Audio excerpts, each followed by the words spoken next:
Thank you so much for joining our webinar. As I've said week after week, the Rebbe had a dream. And the dream was that Mashiach should come. And when Mashiach comes, there will be no more pandemics, no more wars, no more suffering. There'll be peace. Nations will unite. In order to do this, the Rebbe sent emissaries throughout the world. In 1995, I was part of a South African delegation to the Living Legacy Conference, honoring the life of the Rebbe. It was held in Washington, D.C. It was under the auspices and organized by Rabbi Levi Shem Tov, the Rebbe's emissary to Washington, D.C. Now, to watch Rabbi Levi Shem Tov in action is truly an honor. From being able to engage with casual students, he's a community rabbi. He's also able to rub shoulders with congressmen and diplomats from around the world. It's astonishing to see. The last few days he's been busy with a delegation from the UAE. I mean, it's amazing to see what this man packs in a day. And then, of course, he has his occasional meeting with the president of the time. There are big developments happening in the world at the moment, happening in America, happening in Israel, and indeed the world. There's nobody better to share insights at this moment than Rabbi Levi Shem Tov. He's in the capital of it all. He is somebody who's involved in every aspect of American life, and what happens in America affects us all. So Rabbi Shem Tov, thank you for making this time. I know it's a Sunday afternoon for you, but thank you for doing it for us, and over to you. Thank you, Rabbi Mesinter. It's obviously an honor and a pleasure to join you, whether it's on a visit to South Africa or hosted here or now on Zoom. How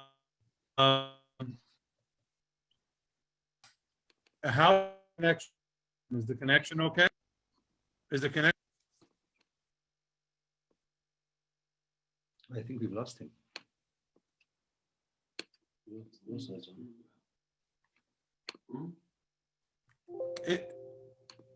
one sec.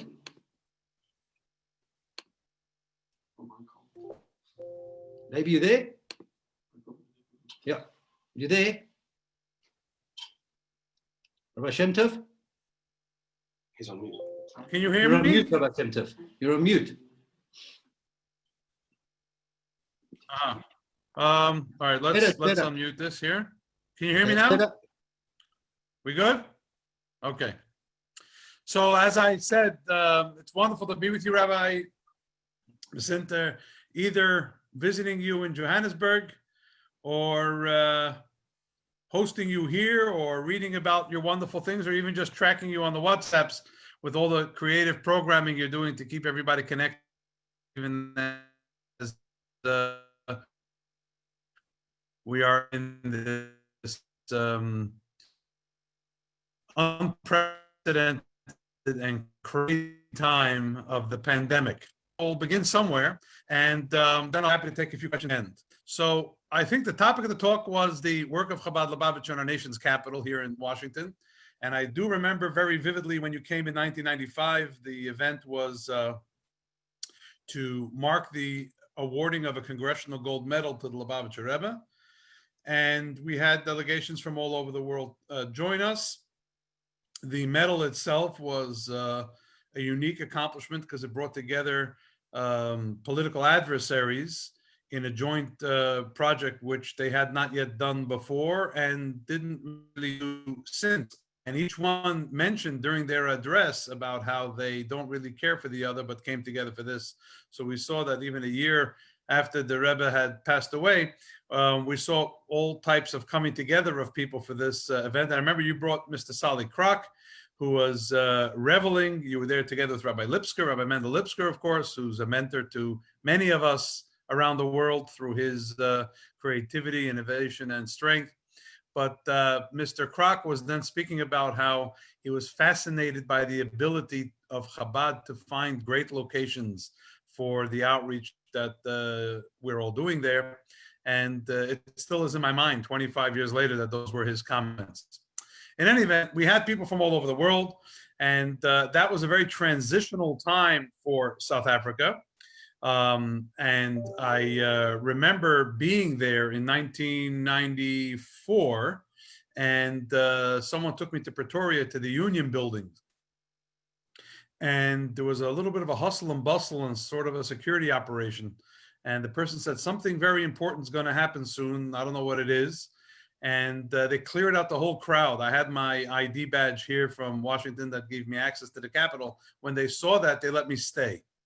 And I'd read up on South Africa as part of the current events. And, you know, all of a sudden, door swings open and out come an array of South African leadership.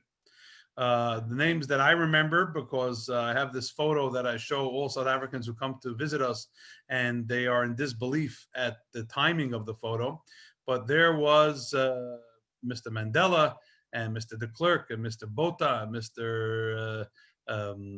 Buthelezi and Zwelithini and Ramaphosa. All of those famous names that you read about were right there.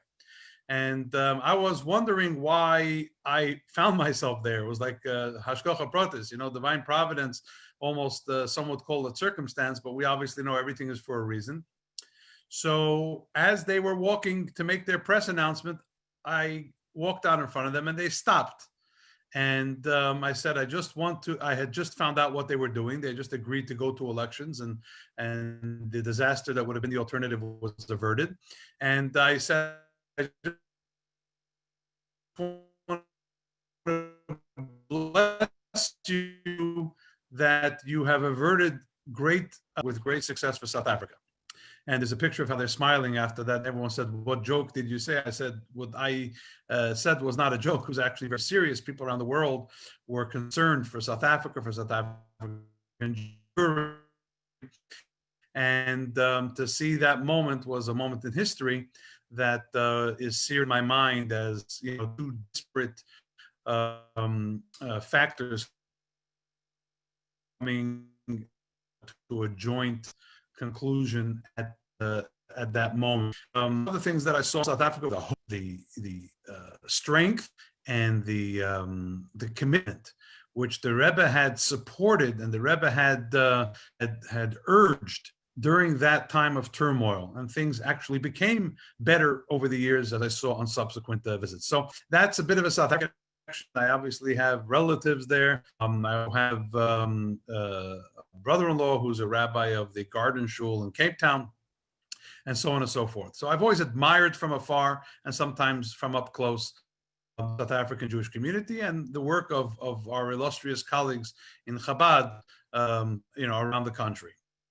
I thought I'd start talking about the origins of Chabad's presence in Washington, which begins, of course, with my father, who doesn't live here in Washington, but still oversees the operation as the president of American Friends of Lubavitch Chabad, and the one who the Rebbe sent here to set up the operation, which, Baruch Hashem, I have the merit to run on a day-to-day basis now.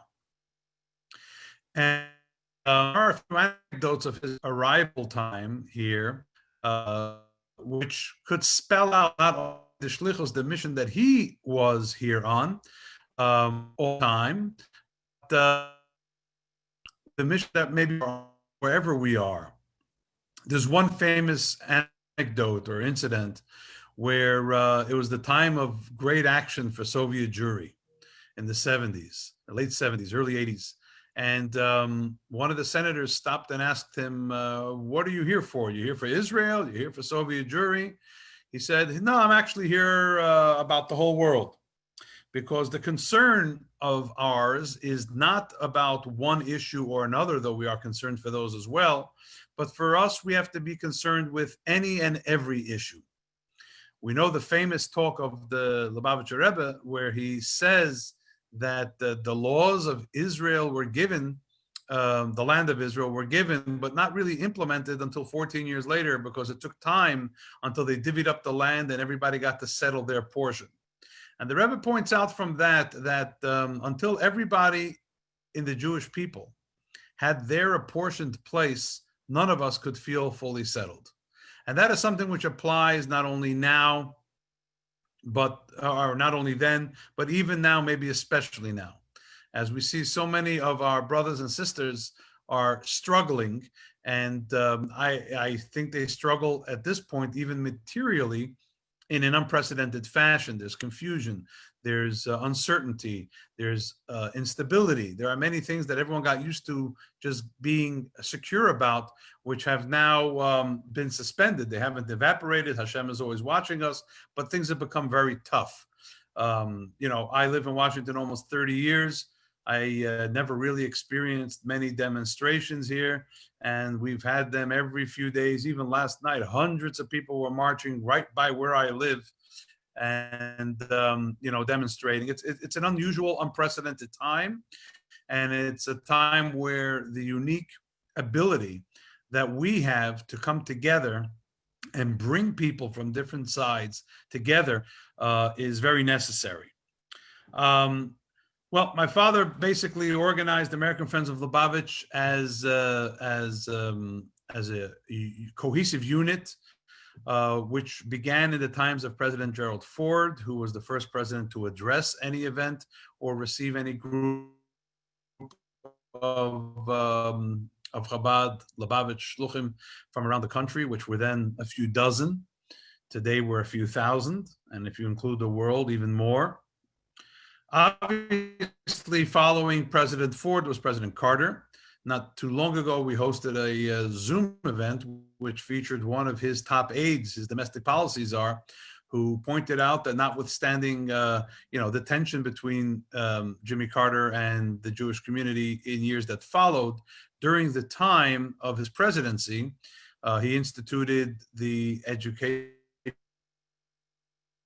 Day proclamation to the Rebbe's work, and the Rebbe supported his effort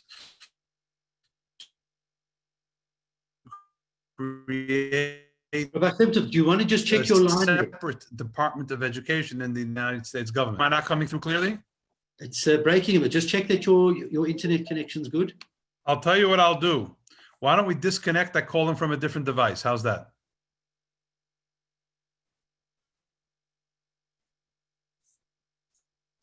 Let's do that.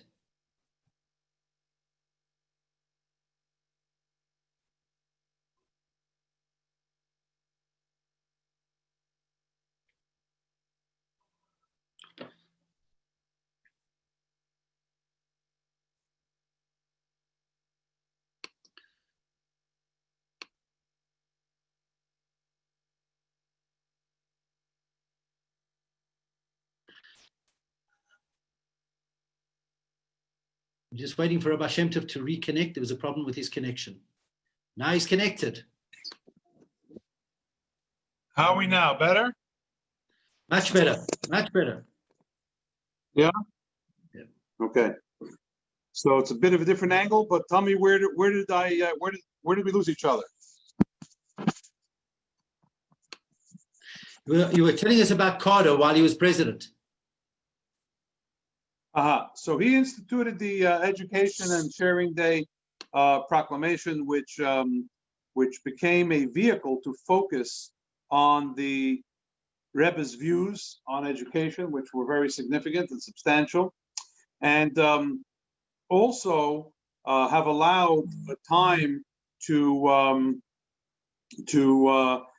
make known the Rebbe's viewpoints on a variety of issues. The Rebbe was very supportive of taking education and establishing a separate cabinet department for it.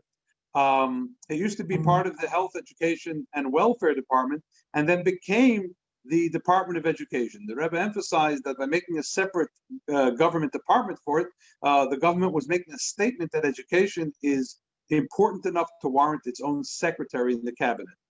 And this was something which many years later, maybe almost 20 years later, at one of the events along the lines of the one you attended here in Washington, the Secretary of Education said in his speech, I actually owe the Rebbe my job, because it was partly due to his support that it was a successful endeavor to make this separate department, which I'm privileged to head, the Secretary said.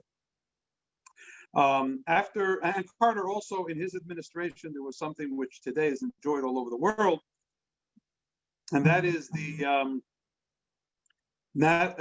lightings of public menorahs everywhere around the world.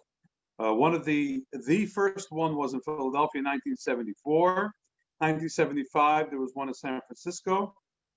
1976, in Independence Mall in Philadelphia, a very large 30-foot tall menorah, the largest it could be according to halacha. And then in 1979, there was a national menorah put up in Lafayette Park right across from the White House. And President Carter actually came and lit that menorah. Now, the story behind it is that the Secretary of Interior declined to approve the application and got a call from a man named Stu Eisenstadt, who was the domestic policy czar, who said, look, either you're going to change your mind and approve this application, or I'm going to go to the president about it and you're going to lose.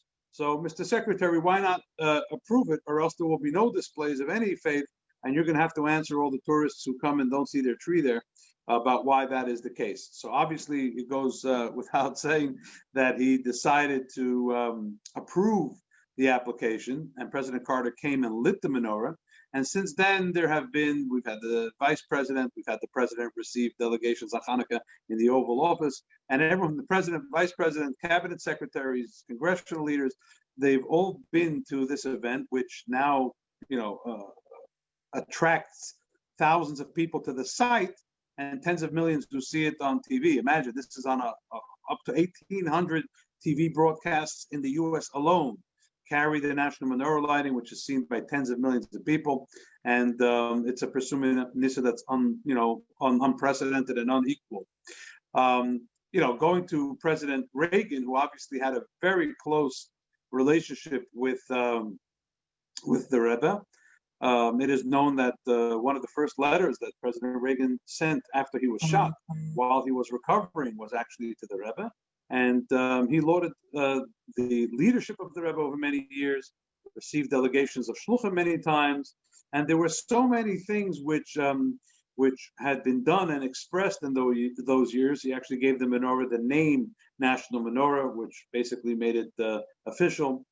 And since then, with President Bush 41, the father, and then after that with President Clinton, and then with President Bush 43, following that with President Obama, and now with President Trump, we've enjoyed a very good relationship regardless of party, because while we are very strong in the political arena, we are not partisan in any way. And that is something which is rare, because today it's very hard to bring the two sides together, but it's important to bring the two sides together.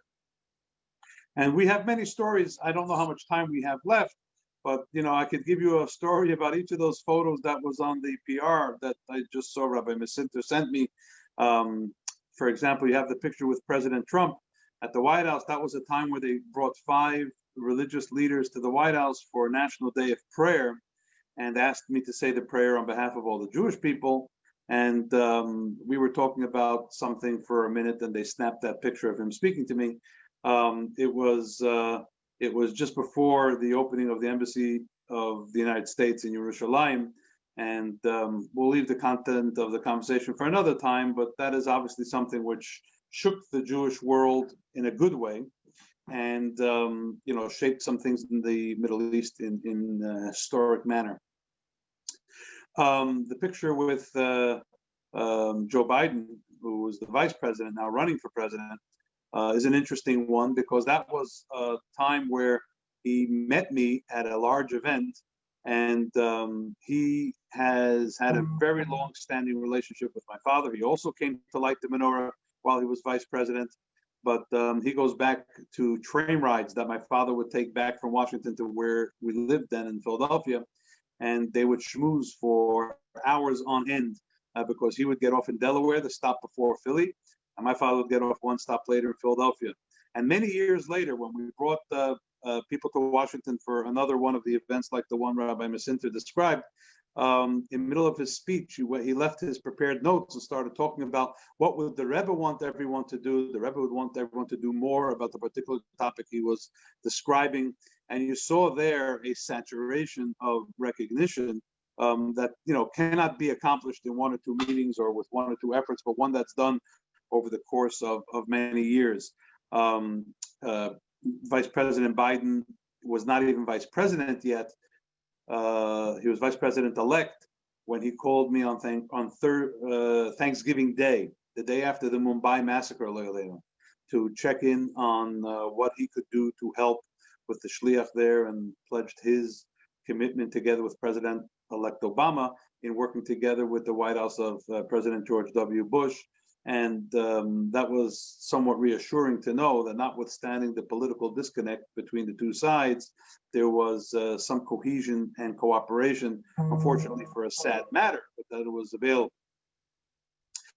And, over years, many times, he's expressed himself so warmly, not only to the Rebbe, but to us, to my father, to my family, and et cetera, et cetera, et cetera. So there's a personal connection there as well. As far as the meeting with President Clinton, that was on the day where we went to receive the Congressional Gold Medal for the Rebbe from him. And he had invited a delegation. Rabbi Mendel Lipsker from Johannesburg was part of that delegation. And he spoke about the Rebbe and awarded the medal officially at that moment. The picture with George W. Bush is actually an interesting one, because that was one in the White House theater.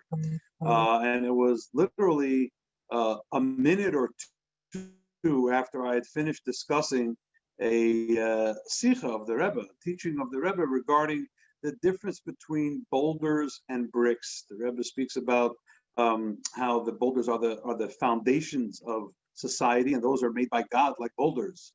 And then bricks are the edifices of society, the things that we build, and those are the man-made, like the brick. And the bricks must be made on the foundation of the boulders.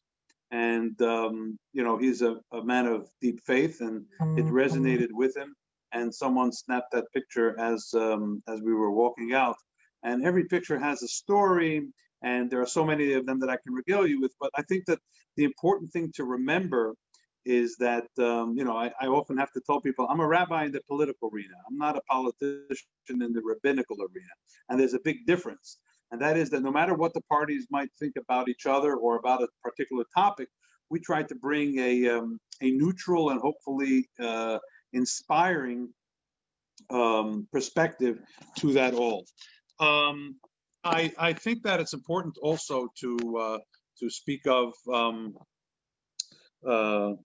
a little bit about what I've learned from South Africans. I've been in certain places where South Africans are prominent, like Sydney, Australia, and other locations where many had moved at certain times, and I saw a certain strength, a certain resilience, which is really important. And it's gratifying to see that so many years after everyone thought that there would be doom there, that you see such a vibrant community, strong community, proud community.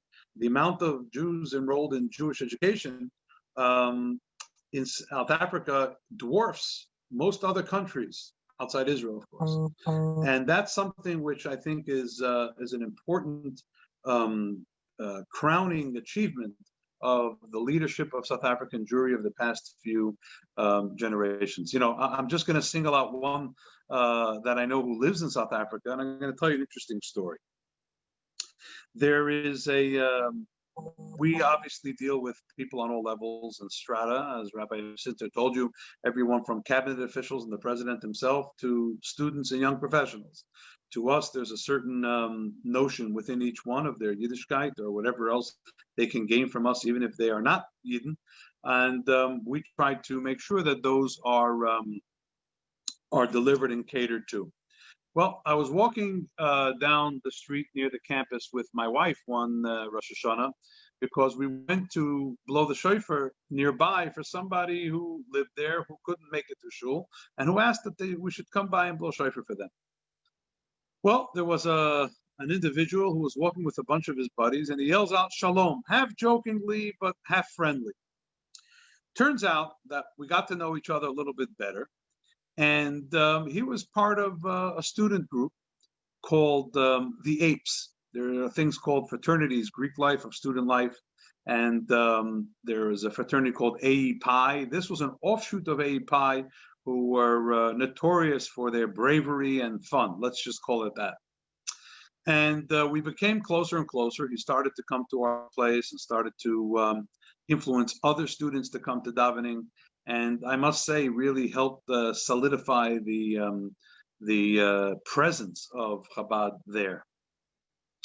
And he came much closer to Yiddishkeit and became an exemplary yeshiva bacher. After a few years, I got a call from the yeshiva in Eretz Yisrael where he went as a result of our relationship and his interaction here. And they told me he was literally one of the best students that they've seen, not only from here, but from anywhere. And I told him one day a funny line. I said, you are making me into a Darwinian. And he gives me a look like, what? The Darwinian theory does not even comport with the Torah.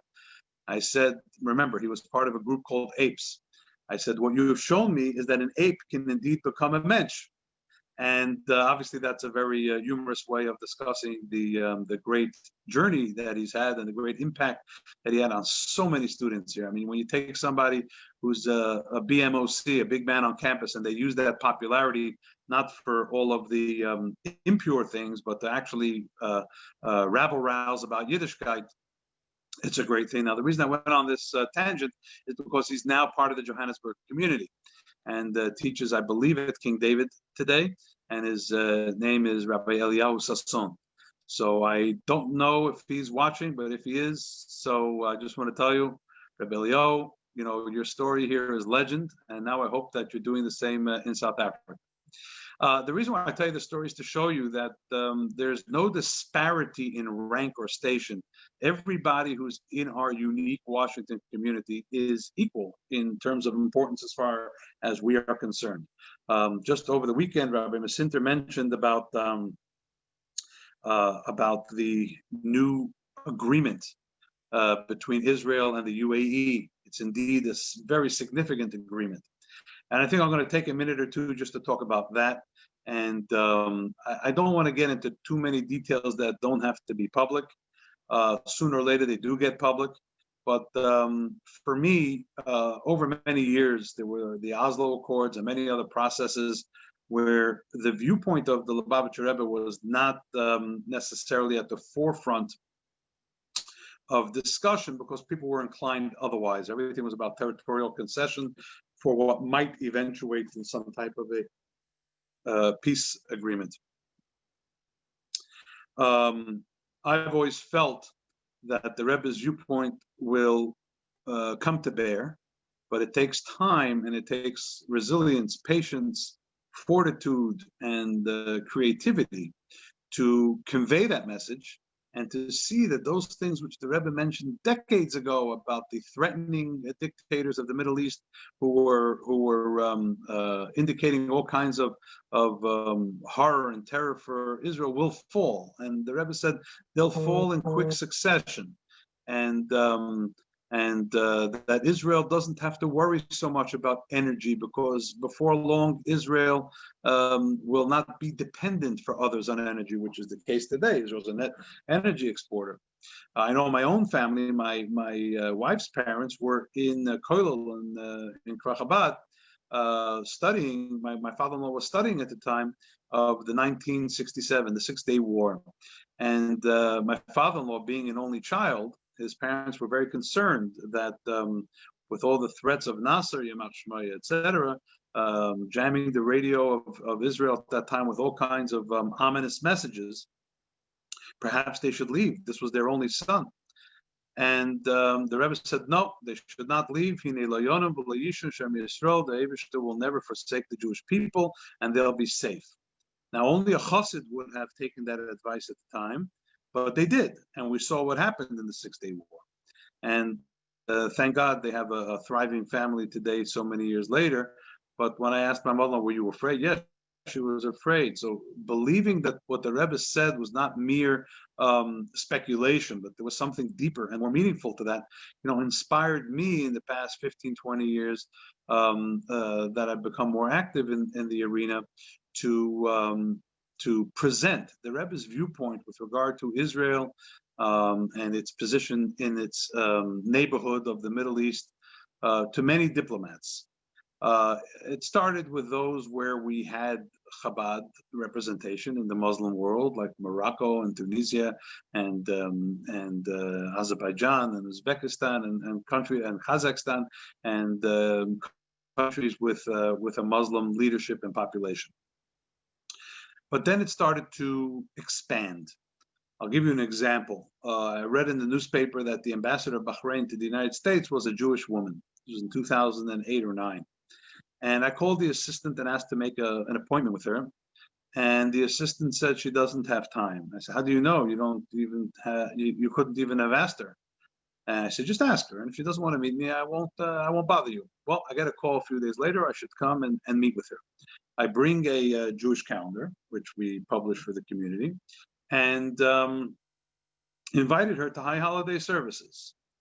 And as we all know, on Rosh Hashanah, we read about the story of Yishmael and God expressing to Avram Avinu, to Abraham, how Yitzchak will be the primary of his progeny, but that the descendants of Yishmael will also be a great nation. And I just spoke about the greatness of the of so many in the Arab world, and that they are not all enemies of ours, even though we've experienced some terrible things from within that sector of humanity. We have to also realize our friends, because the foreign minister of Bahrain just announced that Iran and Israel have to learn that none should expect the other to disappear, and it's time to figure out how to live in peace because the wars haven't worked. So I mentioned that just in passing, basically, and we moved on. I get a call a little bit later that the comments have been conveyed to the foreign minister. He'd like to meet the Jewish leadership here, and could we help arrange it? Which we did. And in return, he lifted the ban on meetings between his diplomats and Israeli diplomats. This is the beginning of the last decade. And many, many things eventuated from there. He made many, many more statements. And then there was a night where I get a phone call from a reporter, and the reporter says, well, how's the foreign minister? And I wasn't supposed to talk about him being in a visit with us. I said, which foreign minister? He says, Shem Tov, give it up. He just tweeted that he's sitting in your house. What had happened was that the foreign minister of Bahrain came to meet again with Jewish leaders and to talk about developments that could be made. And Bahrain has indeed been, pretty energetic in moving things along. We then had an event with the king, His Excellency King Hamad, came to New York, and all the Jews of Bahraini extraction came to meet with him. And then at the end of the event, I stood and gave him the bracha that we make for a living monarch. And he basically had told them all, look, I never told the Jews to leave our country. Indeed, Bahrain has always had a small, very small Jewish population and a shul and a cemetery. He says, why don't you come back? I'll give you passports. I'll give you land. Jews have always been welcome to live in our country. Now, these things are very small and incremental, but they snowball after a while into things that are recognizable. Now, obviously, the Middle East has been a place of great tension. But I've always explained, whether it's the foreign minister of Bahrain or whether it's the ambassador or foreign minister of Saudi or wherever it is that we are interacting with at that moment, that the Rebbe's viewpoint manifests itself in today's discussion in the following way. I have a very unique perspective, perhaps, within the Washington types about the peace process, which is that if Israel is viewed merely as a 70-year-old democratic process or experiment in the Middle East, that's one thing. But when Israel is seen as the multi-millennial enterprise of the Jewish people, then we start to become much more relevant in historical proportions to the people in the area. That makes us not an intruder, but someone returning. And that really makes the viewpoint with regard to Israel and regard to the Jewish people a little bit different. It's not a culture clash as much as it is a disagreement within people who, let's say, belong in the area. And at first it sounded, somewhat silly and out there, but more and more I'm realizing that coupled with the fact that the Jews have historically lived in Muslim lands peacefully and respectfully and in tranquility is something which can be enlarged and something which can be expanded. So I think that what we saw last week was almost a change in perspective. This was a very positive development. There was no threat that if not then. It was, let's try and see what positive aspects can be brought by each party to make a greater good available for everybody. I think that I want to share a story that happened with the President of the General Assembly of the UN. There was a meeting of Jewish leaders with the President of the General Assembly of the UN, which is different than the Secretary General. It's an annual position, but one with a lot of ceremonial rights and powers. Think the difference between President and Prime Minister in many countries, where one is the ceremonial head, one is the operational head. In any event, there was a lot of political chit-chat, and then he just turned and asked if I wouldn't mind saying something about the Torah. So that week was the week where we read about Yaakov Avinu blessing the tribes, Yaakov Avinu benching the Shvatim. And what the Pasuk says doesn't seem to make grammatical sense, let's say. Because it says, Ish kefir bechosei asher beirach Hashem oisam. Each one according to his blessing, God blessed them, plurally. So Rashi and then the Rebbe extrapolates that what this means here is he was trying to tell each of the Shvatim, each of the tribes, Jacob was telling his children, that if you will all stick to your own blessing, you will have blessing of a more limited dimension. But if you will exchange blessings, each of you will come out more blessed.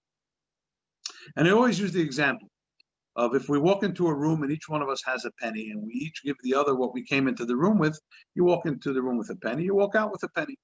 If each one walks into the room with an idea and exchanges with the other what they came into the room with, each one has walked in with an idea and has walked out with two ideas. So I told the President of the General Assembly at the time that if each of the 190 nations that make up the UN come with what they have to offer here and leave with what they have to offer, meaning they don't go away with anything else, what was the whole purpose of it? But imagine if you can initiate some type of an exchange where you have 190 giving what they come with and then gaining from the other. Then you have tens of thousands of blessings accompanying every nation the way back. And that's indeed what the UN is supposed to be, even though it's not always that. So I think that the same thing is here. Instead of each nation in the region of the Middle East seeing what they can do to, God forbid, try and destroy Israel, that's something which they've realized is not going to happen. But what about the positivity? What about what each of the nations can bring to make the place a much better one? I think that's the dynamic that changed in the past week. This new agreement does not threaten anyone, does not have the hovering threat as a result of which they squeeze out a concession from one side or the other. This one's got a lot of goodwill. And without getting into detail, I've spoken to people both in the UAE and here several times over the last 72 hours, obviously except for Shabbos on Friday and then again today. And it seems across the board, both in the religious sector, the diplomatic sector, the government sector, and even the communal sector, this is something which is being welcomed because it's going to usher in a new attitude, one which is long overboard.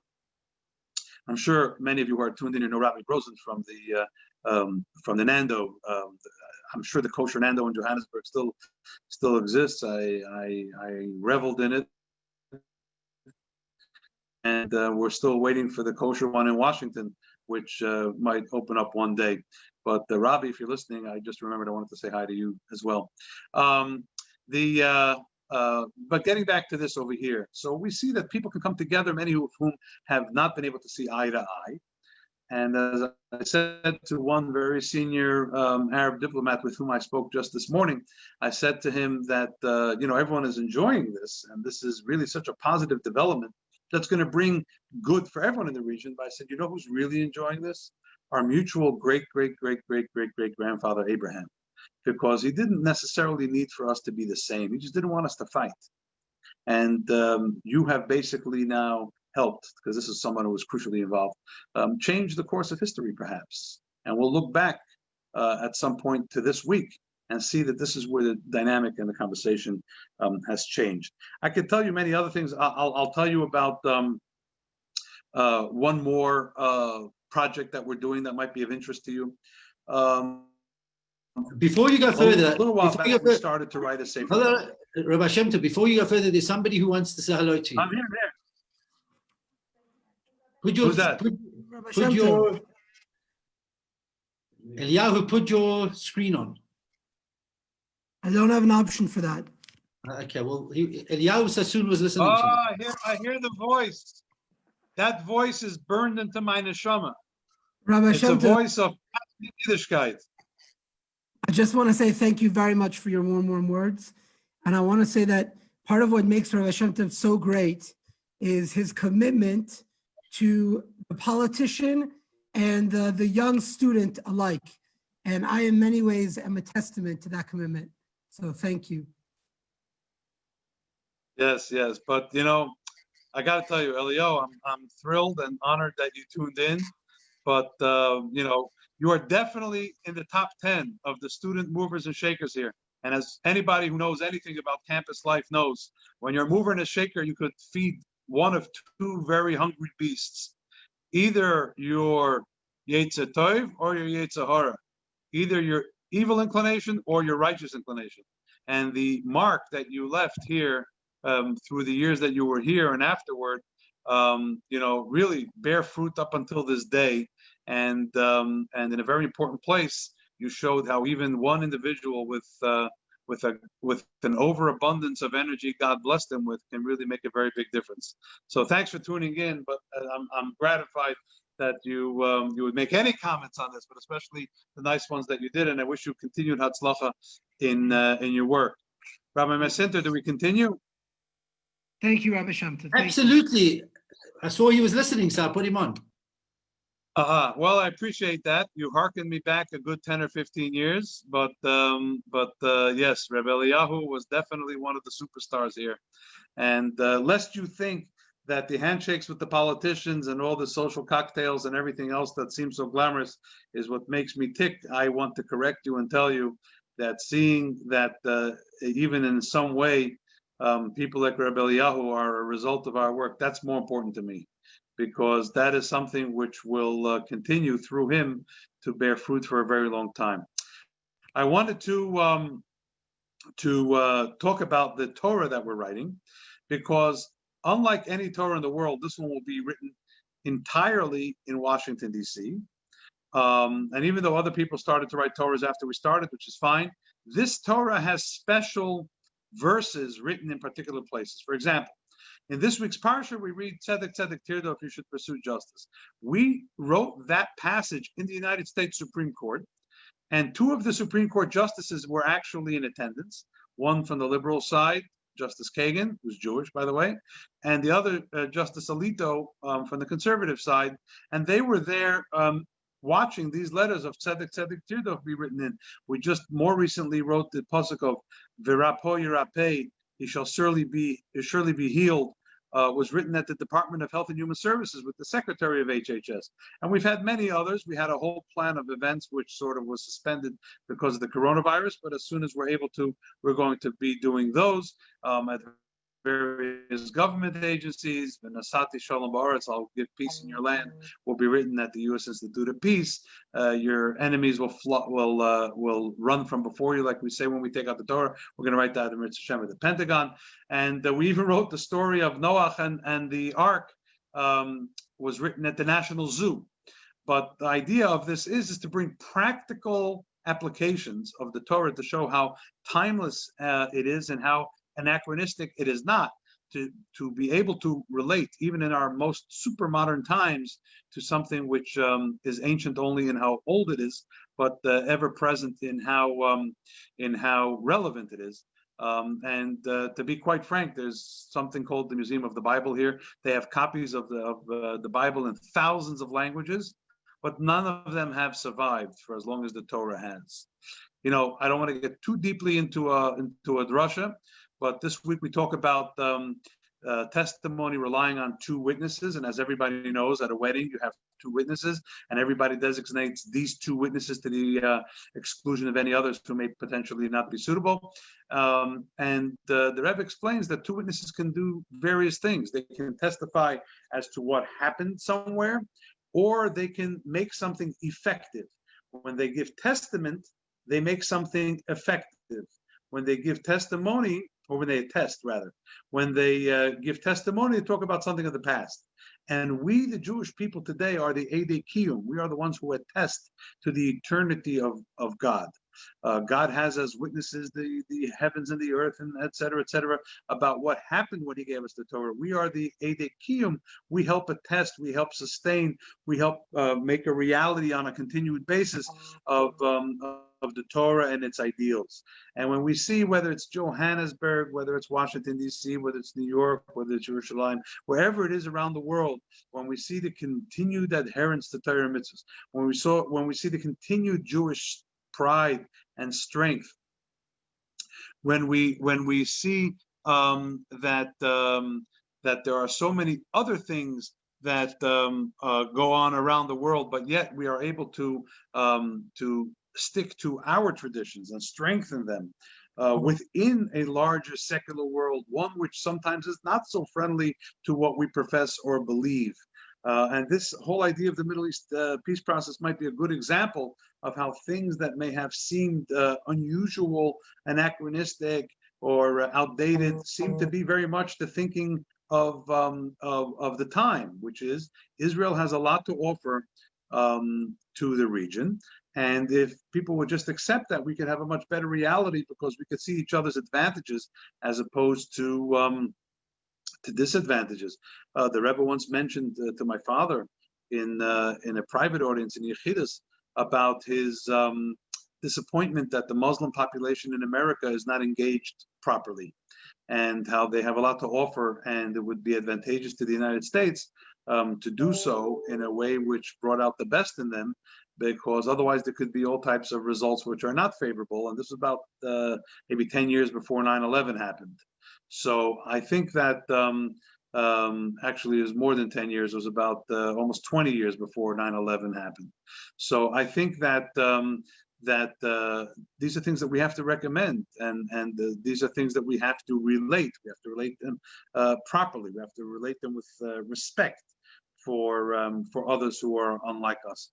I'll tell you just one small anecdote, only because that's the hot issue of this past week. Was several years ago, there was a special envoy appointed by the United States Department of State, whose mandate was to monitor and combat anti-Semitism.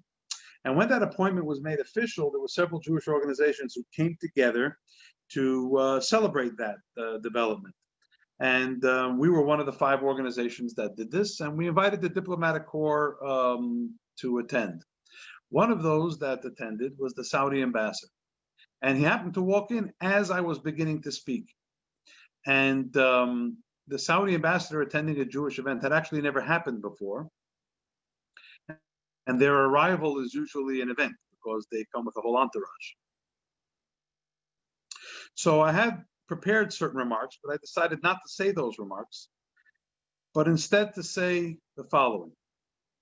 I acknowledged, the arrival of His Excellency Prince Turki Al Faisal, the Saudi ambassador to the U.S., and I said, Mr. Ambassador, you will soon be returning to the kingdom, and I hope you will convey to His Majesty that the Jewish people do not wish anyone ill unless they are out to harm us. And what began as a Jewish problem, which became an Israel problem, and then became an American problem, and after that a Western problem, is now a global problem which shakes the foundations of your very kingdom.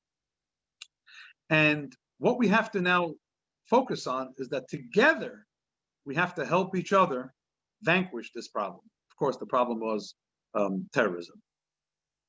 And it made some headlines at the time. The Jewish community officials were very inspired. Many of the Arab ambassadors who were in the room came over afterwards and introduced themselves as a result. And many years later, when I saw this gentleman who was coming to a private conference in Washington, he remembered that exchange. And that's why I would just want to underscore again, peace is not something which we make merely through concessions.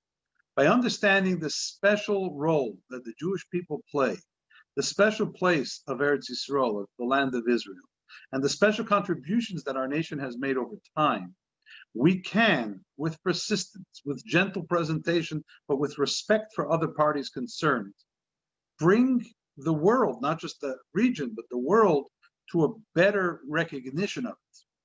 One which will hopefully show us that we've seen the last of any violence and a new frontier of peace and understanding, which will hopefully usher in the era of ultimate peace of understanding, the one that was promised to us by our prophets, the one which the Rambam elaborates on at the end of his magnum opus, the Mishneh Torah, which we all study every day. And let's just hope that just as the Rebbe's predictions regarding South Africa seem to have panned out a lot better than people thought at the time in the late 80s and early 90s, so too we will see many of the other things that the Rebbe said come to fruition, as we are seeing in the Middle East in recent times. And we will see the ultimate one, which the coming of Mashiach, at which time Rabbi Mesinta will bring a huge South African delegation to the big Living Legacy event, which we will make not in Washington, but in Yerushalayim Kodesh. And if you remember correctly, we were going to do one this year, and Robbie Brosen was coming. We had planned this year. We had probably the most elaborate international component with the Secretary of State and the chairs of the House Foreign Affairs, the Senate Foreign Affairs Commissions, and dozens of ambassadors committed to come. That's And right. We're on our way. But Just then, we're running out of time. once Corona happened, nobody was able to. Well, it's certainly been an honor to you. Just one or two questions. I know we're running out of time, and there's a big event happening in Johannesburg soon, but just one question. With the Democratic Party becoming so left, this is a question that was sent in to me, with the Democratic Party becoming so left, what, in your view, are the implications for Israel? When you say the Democratic Party becoming so left, I think you might want to rephrase that with certain very left elements gaining some traction in the Democratic Party, because I don't know that the whole party has gone left. I think that there have been developments within the party, specifically in the left sector of the party, the very liberal sector of the party, that have been troubling. And I think they've been acknowledged, even if they haven't been completely dealt with yet. The heads of the party do not demonstrate animus towards Israel, even if some of their members obviously have unabashedly become anti-Israel. In their expressions, there's no hiding it anymore. It used to be about Zionism, and it's already becoming against the Jewish people altogether. I mean, the two are very close to each other, and expressing one usually will lead someone to express the other. I'm particularly, personally, very passionately bipartisan. I work with both sides. We in Chabad here in the United States, Chabad Lubavitch has shluchim, has representatives in all 50 states now, and in over 320 congressional districts, which makes us a very serious and significant presence. But as people ask me how I navigate both parties, I tell them that my role is to walk a tightrope over a cesspool while wearing a straitjacket with people expecting me to dance. It's a very, very, very difficult thing to do today. To keep your criticism nonpartisan, to keep your praise true, and make sure that it's consistent. I wouldn't say that the party has gone left. I think they have people in the party who are pulling it left, and very passionately so, and they're making some progress. But I also think that the party is concerned about it and trying to make sure that it doesn't go too far. As far as Israel goes, ultimately the safety and security of Israel doesn't depend on one party or the other. It depends on the Rebbeinu Shalom, on God Almighty, because David HaMelech tells us in Tehillim, we just read yesterday, that Im Hashem Leiv Nebayis Shovav Luboinav Boy. If Hashem does not allow something to be built, all the builders are wasting the time. And the same David HaMelech says, if Hashem will not watch over you, then the watchman is wasting his time. We have to make a keli, we have to make a vessel, a receptacle for the safety and security of not only Israel, but Jews around the world. Ultimately, it's up to Rabbi Shalom, up to God. In the political realm, I think that we are still fortunate enough that the issue of Israel, in the eyes of the moderates on both sides, is still a bipartisan matter. And even though there are concerns, especially lately, that people are tugging it in a direction in the Democratic Party, particularly, I think the Democratic leadership recognize that and are trying to deal with it. Are they dealing with it as well as we would want them to? Well, people have different opinions about that, but I wouldn't write it off just yet. Obviously, it's a big point of contention because there are other elements in the civil unrest and in the social discussion that are concerning. And I will say that there are two different ways to look at this. And some days I wish each one would think for a moment before they would just say what they say, because sometimes they don't mean what they say, and the perception of what you say is sometimes different than what you expressed. I remember somebody once apologizing to another by saying, I know you think you heard what I said, but what you understood is not what I meant. Communication is key, and misunderstanding has sometimes led to disastrous war. So I think it's very important to the middle, you spelled H-E-W, and trying to stay centrist here and not lose sight, but to know that there are people who've expressed great friendship who are part of the Democratic Party, and I wouldn't write it off. While I do remain concerned, as people in the Democratic Party remain concerned, that certain elements are starting to raise very loud and anxious and angry voices, which are menacing and threatening as opposed to diplomatic. Hashem Tov, absolutely intriguing and insightful. And I want to thank you for giving us your time. I want one closing remark before Rosh Hashanah from you, and then I'm going to pass over to Aaron. I just have to mention over here that Aaron put this whole thing together, and we want to thank him. So, Rabbi Shem Tov, your closing remarks. Well, as we know, our minig is that after Tu B'Av, after the 50th day of Av, it's already customary that we greet each other with a happy and healthy new year. At a very basis, I would like to wish us all that next year be better than the last one. They say that in terms of the secular year, that hindsight is 2020, and everyone would just like to put 2020 into their hindsight. And even though secular years are not insignificant, there's the famous story of the Rebbe sitting on New Year's Eve, no less, with a Rabbi Hecht. And at 12 o'clock, he said, "No, it's midnight. Happy New Year." And Rabbi Hecht looked at the Rebbe like, the Rebbe is wishing him Happy New Year. It's a secular year. And the Rebbe said, no, it says Hashem Yisper B'Chsoiv Amim, that Hashem also counts in the registers of mankind. And we have other stories of Rabbi Levitzuk Radishev and so many others of how they would go and wish Happy New Year to their non-Jewish neighbors. Not that that's the year by which we do things, but the year of 2020 particularly has not been a very good one for the general society. So far, hopefully the last few months will be better. But in terms of Yidden, it's been a very trying time for us also, because if we look in terms of Yiddishkeit, this is the year in which people have missed more shul than in all the years of their lives for most of them. Speaking of South Africa, there was a time when the whole world was relying on an old age home in South Africa to name children and to make Mishaberach, to say Kaddish, if you remember that. I forget their name, but I just know that it got a lot of publicity. But one thing we know for sure, we've definitely suffered a very difficult time. Some would call the pandemic a curse. But if you looked in yesterday's Parsha, where Hashem says, see, I give before you a blessing and a curse, the Rebbe points out that there's a difference of opinion between the two translators of Torah, Onkelos and Yonason, as to whether the word klala means curse or whether it means something different than a blessing, but it's something which is similar.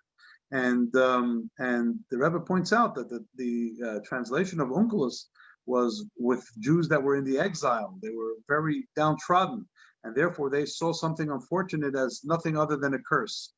Whereas Targum Yonason was in Yerushalayim, was in Israel, where the spirit of redemption reigned much stronger. So people saw that which didn't seem like a blessing was merely a covered blessing, something which seemed like a hardship, but ultimately out of it, something good would come. And I think that I can't understand why God allowed Corona. After all, it took so many good, wonderful people from among us. It created havoc in the world. But maybe there's a certain reset in society which would not have happened otherwise. And I think each one of us, each individual, each community, hopefully all, each of us, hopefully all of us collectively, will come out of here stronger. Because the Jewish experience is always that from a hardship, we come out stronger in a way which without the hardship may have not have been possible. So I'm looking very forward to Tafshin Pei Aleph, to Rosh Hashanah of Tafshin Pei Aleph, 5781, and hopefully it will be a year where we, the Jewish people, will not have the difficulties that we've had in recent months, all the hardships and the devastation, but we will see something which will be great. We will hopefully have a bounce back, which will be even stronger in terms of the education in the institutions, in terms of communal life, in terms of synagogue life, in terms of commitment, in terms of our everyday existence. And let's hope that this will be the year in which Mashiach will usher us into the new year, not only out of Golus, but into the Geula. And we'll be able to hear the Tekabeh Shofar Gadol on Rosh Hashanah, on the Har HaBayis with Mashiach Tzidkein. So we want to say to you, may you and your family be inscribed for a good, sweet year. And thank you for what you've done for us this evening. And please, God, we should have the ultimate bracha of all, the revelation of Mashiach. I just want to remind everybody that now is the South African Jewish Board of Deputies Conference. It's already started. But thank you all for joining in. And I certainly grew a lot this evening. Over to you, Aaron.